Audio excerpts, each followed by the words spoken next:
হ্যাঁ ভোটের পক্ষে প্রচারণা ও রাজনৈতিক মত প্রকাশের জেরে দ্য রেড জুলাই টিমের এক সদস্যের ওপর হামলার অভিযোগ উঠেছে। অভিযোগের তীর বাংলাদেশ উন্মুক্ত বিশ্ববিদ্যালয়ের ছাত্রদলের কয়েকজন নেতার বিরুদ্ধে। গাজীপুরে গণভোটের প্রচারণার সময় এই হামলার ঘটনা ঘটে। এ নিয়ে ঢাকা বিশ্ববিদ্যালয়ের মধুর ক্যান্টিনের সামনে দ্য রেড জুলাই টিম সংবাদ সম্মেলন করে দোষীদের শাস্তির দাবি জানিয়েছেন।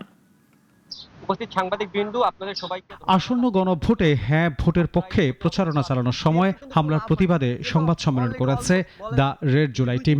ঢাকা বিশ্ববিদ্যালয়ে মধুর ক্যান্টিনের সামনে এক সংবাদ সম্মেলনে সংগঠনটি জানায়, গাজীপুরে গণভোটের প্রচারণার সময় তাদের উপর হামলা চালায় উন্মুক্ত বিশ্ববিদ্যালয় ছাত্রদলের কয়েকজন নেতা। জাতীয়তাবাদী ছাত্রদল বাংলাদেশ উন্মুক্ত বিশ্ববিদ্যালয় শাখার যুগ্ম সাধারণ সম্পাদক, উনি প্রথমে আমাকে মারা শুরু করে। হামলার শিকার দ্য রেড জুলাই টিমের ওই সদস্য জানান, গান বাজনা কিংবা সাংস্কৃতিক কর্মকাণ্ড করে ব্যস্ত থাকেন তিনি। এবার জনগণকে সচেতন করতে গণভোটে হ্যাঁ এর পক্ষে প্রচারণা নামেন দ্য রেড জুলাই টিমের হয়ে।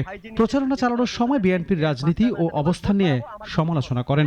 রাজনৈতিক অবস্থান প্রকাশের কারণেই তাকে টার্গেট করে হামলা চালানো হয়েছে বলে অভিযোগ তাদের।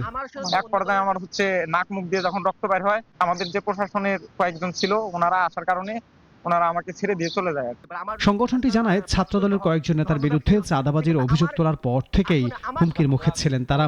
এরই ধারাবাহিকতায় গাজীপুরে বাংলাদেশ উন্মুক্ত বিশ্ববিদ্যালয় ছাত্রদলের কয়েকজন নেতা দ্য রেড জুলাই টিমের সদস্যদের উপর হামলা চালায়।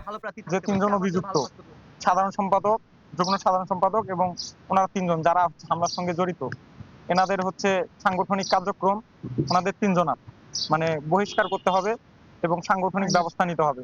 অবিলম্বে এই হামলার ঘটনার সুষ্ঠু ও নিরপেক্ষ তদন্ত দাবি করেছে দ্য রেড জুলাই টিম। এভাবে আপনাদের সামনে আসবো, এটা আমি আনোয়ার হোসেন, নাগরিক, ঢাকা।